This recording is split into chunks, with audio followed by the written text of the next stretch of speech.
says, there shall no evil happen unto him that feareth the Lord, but in temptation, even again he will deliver him. Woo! In the temptation, even yet again, in the testing, will the Lord deliver him.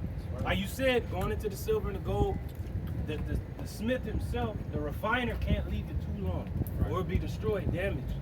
So the Lord knows the exact moment and point that he's going to come extract his men, because they're good for the master's use. If the brother can find that, Hey, you can even relate that to the nuclear destruction. Like the elect that's remaining on the earth is going to get beamed up on those ships simultaneously. That's right. As those missiles are flying. That's So right. the Lord knows what he's doing. He knows, all right, I need to take them now. Boom. And that's highly dramatic when you think about it, bro. Like I had a vision of that a long time ago, just hearing a boom, boom, boom, and at the same time going up, seeing it like, damn, like that's just gonna be dramatic, bro. Like it's scary too, man.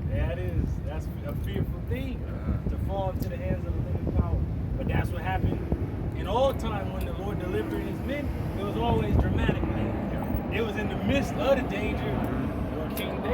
King David, when he was surrounded by his enemies, he's like, my enemy is too strong for me. Lord sent a chariot to get him out of there. That's how the Lord is going to save the elect. We the house of David, right? That's Lord's right. will we be God. the elect. That's right. And then it said that the righteous shall scarcely be saved. See, like it's a dramatic, transitionary moment. And then this place is known as the land of Ophir. The apostle Tahar broke this down. Ophir means reduced to ashes. But then Solomon will send ships to get what? Gold. Yeah. The golden wedge of Ophir. Men is going to be made more precious than that. And what men is it talking about? The men of the elect. That's right. Hey, the image of You bring yours out. Hey, Hey, so like that was spiritual. You said that. I know you you said it, but Solomon came to get the gold. That's spiritual, man. Solomon coming Yeah, back. that is spiritual. Yeah. Check that out. Jermaine Peace. That's crazy. Hey, that's the street. The 2 Timothy 2:20. But in the great house there are not only vessels of gold and of silver, but also of wood and of earth, and some to honor and some to dishonor. Now the ones that's going to be honored is the elect. The ones that's going to be dishonored is the 2/3, man. The rest, Esau, Edom. Well, none of these nations even nothing. They're less than nothing. Hey, Salah, since you said that real quick, I got Zechariah 8. Real quick. Go ahead, bring it up. This is Zechariah 8 in verse 8. And it shall come to pass that in all the land, saith the Lord, 2 parts therein shall be cut off and die. Thirds. That's the wood, the hay, the stubble. Right. Right. Because the two, the apostles say, certain dudes that came into the old school fell out. Certain dudes that's still around that's just damn hirelings, waxing worse and worse. They're that wood. Like, yeah, they holding up to the fire for a minute, but they eventually gonna turn to nothing, ash. Hey, so like it, bro, real quick. We was on the way here, and me and this brother seen a car on the tag. It said 144, 1 of 3.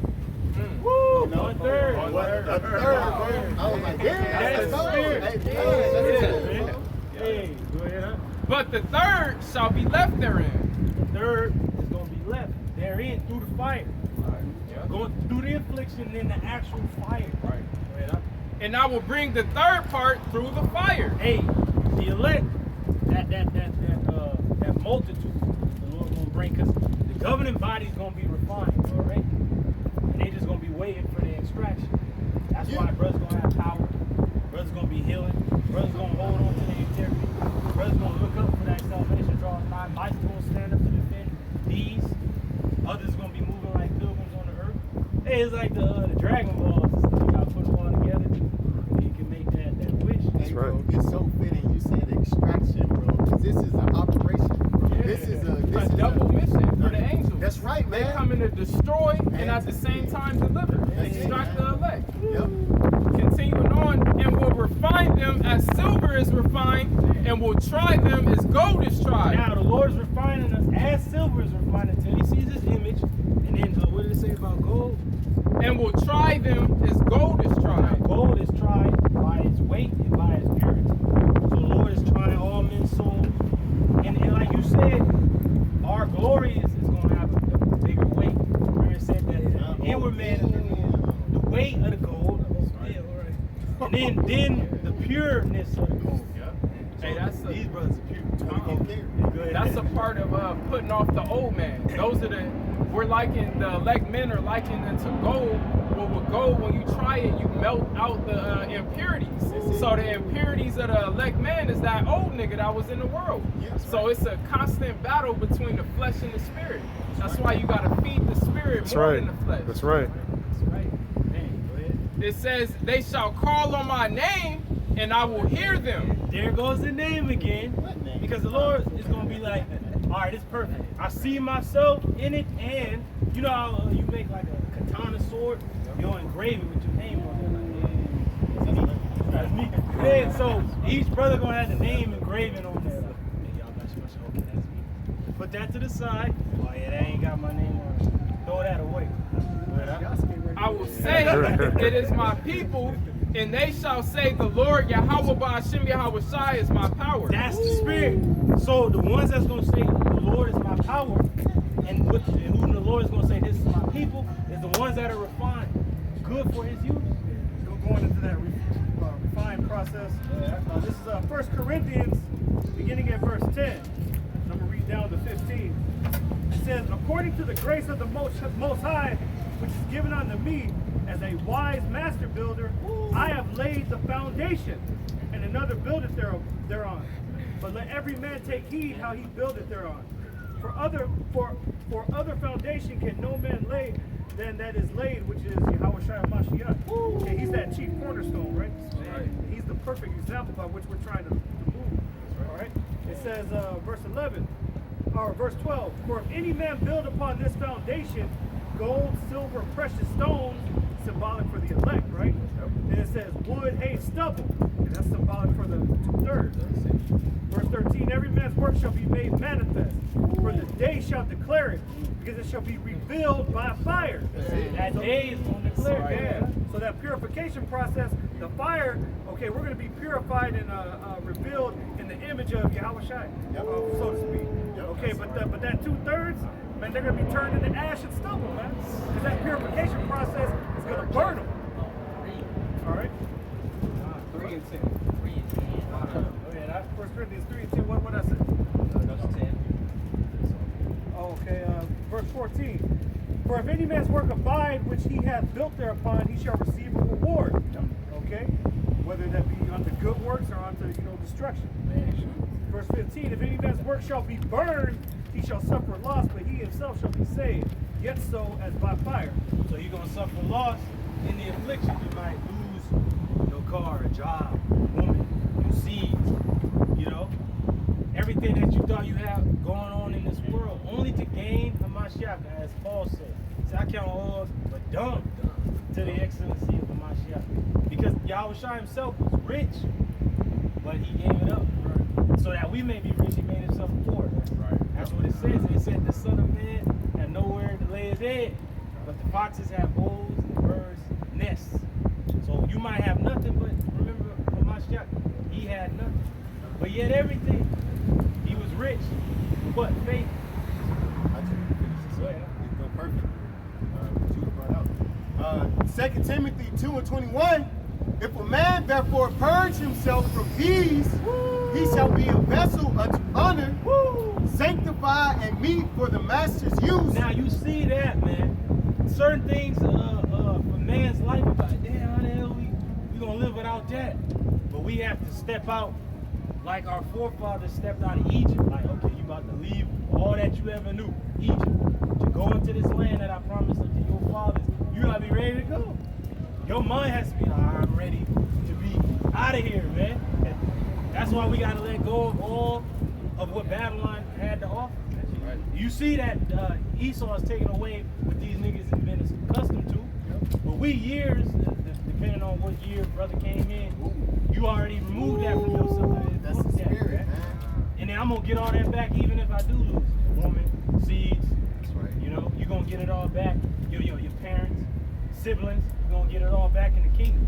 Where that like word, two, 3 words. And prepare unto every good work. It's every good work. Read that part again. The whole, just what you just read, that verse. and meet verse 21, this 2 Timothy 2 and 21, if a man therefore purge himself from these, he shall be a vessel unto honor, sanctified and meet for the master's use. Good for the master's use. The Lord's gonna put you on. Like, you know how you know, brothers like gold and stones. Like, hey, that's me right there. See, the Lord gonna put you on, man. Just like we put on the elect, the Lord's gonna grab us. Like, that's good for my use. Hey, see, like, where's that at where it says, when he shall appear, they should be like That's him? in, 1 John. Yeah, I couldn't think about, yeah. Go ahead. Niggas want to get put on by the plug. We want the Lord to like be pleased with us. Man. Right. It's just like your woman is your glory, right? You know, you walk out with her. Everybody knows, yeah, that's what the Lord is doing with us right now. He's gonna show us off. Right. First we got to be perfect. He said we putting on as a bride adorned for her husband. And meet for the master's use, Man. and prepare unto every good work. Every good work. Because our works is showing what we're made of, who we are. That's why we're like the tree, or the fruit is good on this tree. It's been refined, it's been made known what is on this tree. It's not an evil tree, it's a good tree because it has good fruit. This is Matthew 6 and 25. You know, going into sometimes if you get that worry, then Yeah. Matthew 6 and 25. Therefore I say unto you, take no thought for your life, what ye shall eat, or what ye shall drink, nor yet for your body what ye shall put on. Hey, that's beautiful. Because the Lord, like, okay, the Lord is talking to Israel. And they know the history of how our forefathers was in the wilderness. Like, it was straight for 40 years. So why you worried about what you gonna eat, you gonna put on? Oh man, I ain't got no job, I'm about to lose my job. Your main job is serving the Lord. Right. You always gonna have some, like the priests. They didn't actually go out and labor like the other tribes because their main labor was for the Lord. So their job was supposed to be at the temple, doing the sacrifices, and they had the best of the best. And on top of that, what a lot of brothers don't realize is during this time, the Israelites that got delivered out of Israel were wicked for the most part. But they still spoiled the Egyptians before they left and went to the wilderness. So you got to remember, man, they had nice garments, they had gold, they was probably wearing that Hamite Egypt shit when they spoiled the Egyptians, man. They had riches and jewels. Like every Israelite probably looked like Mr. T, man. Yeah. You got to remember, when the Lord does something, He does it on a high level, man.